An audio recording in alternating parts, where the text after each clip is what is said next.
Hello students, देखिए आज का जो हमारा टॉपिक है टेक्सटाइल डिज़ाइनिंग में आपकी लास्ट यूनिट स्टार्ट हो चुकी है। तो जिसमें आपकी ट्रेडिशनल एम्ब्रॉयडरी ऑफ इंडिया है ना, तो उसमें अब आपकी थर्ड एम्ब्रॉयडरी चल रही है चिकनकारी, ठीक है ना, जो कि लखनऊ यानी कि यूपी की सबसे फेमस एम्ब्रॉयडरी है और जो ज़्यादातर जो है वो लखनऊ में बनाई जाती है। ठीक है, तो लखनऊ की फेमस एम्ब्रॉयडरी है चिकनकारी। तो देखिए चिकनकारी जो पहले और अब भी जो ज़्यादातर यूज़ की जाती है, मैं बता दूँ, वो वाइट फैब्रिक के ऊपर यानी सफ़ेद वस्त्र के ऊपर सफ़ेद ही धागों द्वारा की जाती है।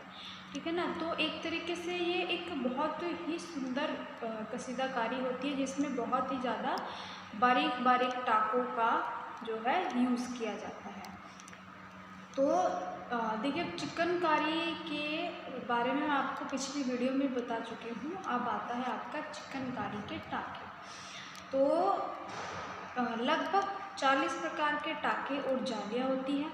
तो जैसे इसमें है मुर्री, फंदा, कांटा, तेगची, पंखड़ी, लूम, जंजीरा, राहा तथा बंगला जाली, मुद्रांजी, जाजी, सिद्दौर जाली, बुलबुल, जिसमें जाली, बखिया आदि ऐसी बहुत सारे ऐसे टाके जो है यूज़ किए जाते हैं चिकनकारी के अंदर।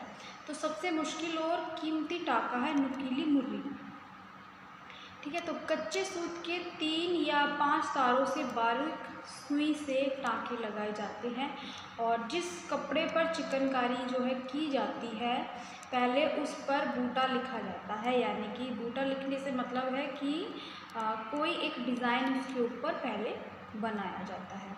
यानी कि लकड़ी के छापे पर मनचाहे बेलबूटे के नमूने जो है खोदकर इन नमूनों को कच्चे रंग से कपड़े पर छाप लिया जाता है। तो यानी जो डिज़ाइन है या जो बूटे बनाए जाते हैं एम्ब्रॉयडरी से पहले, तो देखिए उन ही बूटों के ऊपर जो है एम्ब्रॉयडरी की जाती है। बूटों से मतलब है कि एक तरीके से डिज़ाइन को छापा उन्होंने। तो जो बूटे हैं उसमें लकड़ी के बूटों का यूज़ किया जाता है और उन बूटों को हम जो है ब्लॉक प्रिंटिंग में भी यूज़ करते हैं। वो भी लकड़ी के होते हैं तो इनको ब्लॉक्स भी कहा जाता है। तो इसमें पहले लकड़ी के छोटे छोटे पीसेस को डिज़ाइन बनाया जाता है एक तरह की सतह के ऊपर, और डिज़ाइन के अलावा जितनी भी बाकी की जहाँ पर भी लकड़ी आती है उसको वहाँ से खोद दिया जाता है, यानी उस एक्स्ट्रा लकड़ी को वहाँ से निकाल दिया जाता है। तो डिज़ाइन यानी कि बूटे के ऊपर सिर्फ और सिर्फ जो है डिज़ाइन छपा हुआ होता है, यानी डिज़ाइन की ही लकड़ियाँ रहती हैं, बाकी एक्स्ट्रा निकाल दी जाती है, उसमें से खोद दी जाती है। तो उस ब्लॉक को फैब्रिक के ऊपर रखते हैं, यानी पहले उसको कच्चे रंगों में डुबाते हैं या उस कच्चे रंग उसके ऊपर लगाते हैं और उसके बाद उसको एकदम से फैब्रिक के ऊपर ठप्पा लगाते हैं। यानी कि उस डिज़ाइन को जो कलर जो ठप्पे के ऊपर डिज़ाइन बना हुआ है उस डिज़ाइन को कलर में डिप करते हैं और जैसे ही आप वस्त्र के ऊपर उसको ठप्पा मारते हो तो जो कलर है वो डिज़ाइन के रूप में वस्त्र के ऊपर छप जाता है, लेकिन कलर जो होता है वो कच्चा यूज़ किया जाता है ताकि उसको बाद में रिमूव किया जाता है, हटाया जा सकता है। तो उसके ऊपर जो है उसके ऊपर एक तरह की एम्ब्रॉयडरी की जाती है या कशीदाकारी या चिकनकारी जो है की जाती है। तो उससे क्या होता है कि उसी डिज़ाइन के अकॉर्डिंग या उसी डिज़ाइन की जो है एम्ब्रॉयडरी या चिकनकारी जो है की जाती है। तो इससे क्या होता है कि डिज़ाइन का पता चल जाता है कि किस डिज़ाइन में हमें एम्ब्रॉयडरी करनी है और एम्ब्रॉयडरी करने में भी जो है ईजी होती है या आसानी जो है होती है। और जो कलर होता है तो कलर को बाद में वॉशिंग मेथड के द्वारा जो है रिमूव कर दिया जाता है।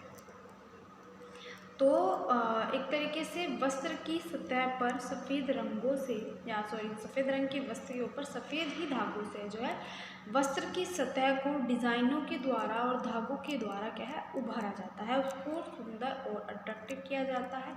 कई बार इसमें अगर व्यक्ति की अपनी इच्छा होती है तो उसमें कई मोती या स्टोन वर्क भी जो है व्यक्ति कर लेता है।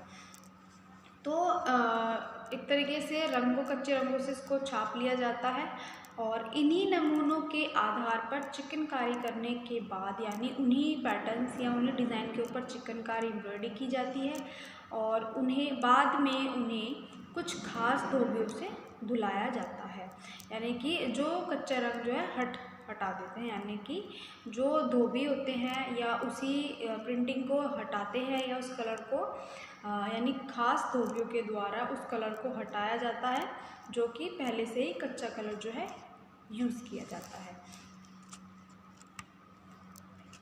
तो उससे लगता है कि वस्त्र की सतह के ऊपर जो है सफ़ेद ही वस्त्र के ऊपर जो है सफ़ेद ही धागों से एम्ब्रॉयडरी की जाती है। लेकिन देखिए टाइम के साथ जो है एम्ब्रॉयडरी में भी बहुत चेंजेस आए हैं। तो आजकल सफ़ेद वस्त्र के ऊपर सफ़ेद ही चिकनकारी की जाती है, लेकिन इससे अलावा उसमें कुछ कलरफुल धागों कलर वाले फैब्रिक के ऊपर उसी कलर के धागों से एम्ब्रॉयडरी भी की जाती है। जैसे लाइट पिंक या लाइट पिंक जो फैब्रिक होता है उसके ऊपर लाइट पिंक का ही थ्रेड यूज़ करके चिकनकारी की जाती है, light sky blue, light yellow. तो आज के टाइम में जो है जो चिकनकारी है सिर्फ सफ़ेद वस्त्र पर ना हो करके अलग अलग रंगों के धागों से और अलग रंग के फैब्रिक के ऊपर भी है जो चिकनकारी की जाती है।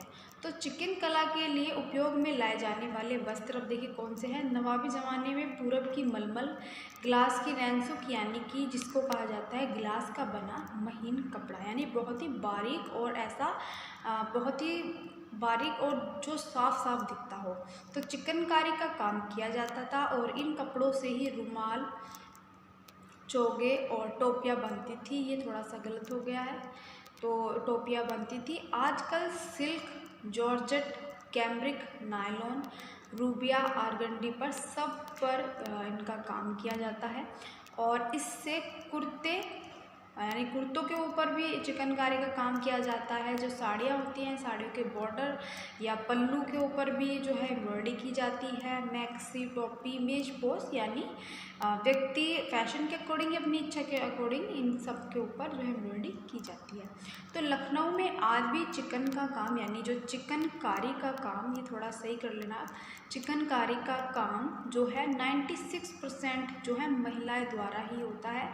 या जो चिकनकारी की जाती है वो ज़्यादातर महिलाओं द्वारा ही जो है की जाती है, जिसमें सुई का प्रयोग किया जाता है और उसमें बहुत यानी कि बहुत महीन या बहुत बारीक एम्ब्रॉयडरी जो है की जाती है। तो चिकन कशीदाकारी की उत्पत्ति के बारे में कशीदाकारों के द्वारा दो कहानी कही जाती है, यानी उनके अकॉर्डिंग कहा जाता है कि किस किस टाइम जो है चिकनकारी की शुरुआत की गई। तो एक पहली दंत कथा के अनुसार लगभग 200 वर्ष पूर्व चिकनकारी का प्रसिद्ध एक तरीके से 200 वर्ष पूर्व चिकनकारी एक प्रसिद्ध कशीदाकारी थी। जबकि दूसरी कथा के अकॉर्डिंग जो है लखनऊ में कशीदाकारी की शुरुआत जो है वो 19वीं शताब्दी में हुई। तो यानी दो अलग अलग बातों के अकॉर्डिंग या दो अलग अलग दंत कथाओं के अकॉर्डिंग जो है चिकनकारी की शुरुआत अलग अलग समय पर हुई है। अब आती है चिकनकारी के प्रकार। तो देखिए इसमें चिकनकारी अलग प्रकार की होती है। तेपची, कटाव, बखिया, मुर्री, फंदा, जाली का काम। तो इसी तरह बहुत अलग अलग तरीके से जो है चिकनकारी का काम किया जाता है। तो जिसमें पहली है तेपची। तो यह कढ़ाई सभी काम में प्रयुक्त होती है और चिकन कशीदाकारी को छाया कार्य के लिए और जालीदार डिज़ाइन बनाते समय जिस दिशा में डिज़ाइन बनाना है उसी दिशा में रेखा के टाके चलते हैं। ठीक है, तो यह चिकन के काम की एक समान शैली मानी जाती है। और दूसरी आती है मुर्री। तो यह बनी हुई ये थोड़ा सा वर्ड गलत है, इसमें बुनी हुई है यानी वीविंग यानी बुनी हुई है। तो यह बुनी हुई कशीदाकारी की एक शैली है। और मुर्री का तात्पर्य जो होता है वो चावल की आकृति का होता है, यानी कि जो मुर्री के टाके यूज होते हैं वो जैसे चावल का दाना होता है उसी के शेप की होती है। तो यह इसका तात्पर्य होता है चावल की आकृति। और यह कशीदाकारी मलमल नामक कपड़े पर जो है की जाती है। और जो मुर्री होती है वो फूलों के एक तरीके से केंद्र में बनाई जाती है। और मुर्री बनाते समय अधिक गांठ वाली कढ़ाई की जाती है, यानी कि मुर्री में गांठों का यूज़ किया जाता है जो धागों सुई द्वारा बनाया जाता है। अब आती है फंदा। तो देखिए यह चिकनकारी की एक ऐसी शैली है जो ज्वार के दाने के समान दिखाई देती है। जो पहली हमारी मुर्री थी वो चावल के दाने के आकार की थी, और जो ये है हमारी ज्वार के दाने के समान जो है दिखाई देती है, जो पत्तियों को भरने में प्रयोग या यूज़ की जाती है। और लास्ट की आती है हमारे जाली का काम। तो जाली का काम धागे से किया जाता है और जो सामान्य रूप से वस्त्र को छोटे छोटे छेदों के रूप में बनाया जाता है और इसको बाद में यानी कि इसके ऊपर बाद में जो छेद या होल हैं इन पर प्रयुक्त टाकों के बटन होल स्थित आदि की सहायता से जो है कढ़ाई की जाती है। तो स्टूडेंट्स ये हमारी चिकनकारी जो एम्ब्रॉयडरी है यहाँ पर आपकी कंप्लीट हो चुकी है। अब मैं आपको नेक्स्ट वीडियो में जो है दूसरी एम्ब्रॉयडरी के बारे में जो है बताऊँ।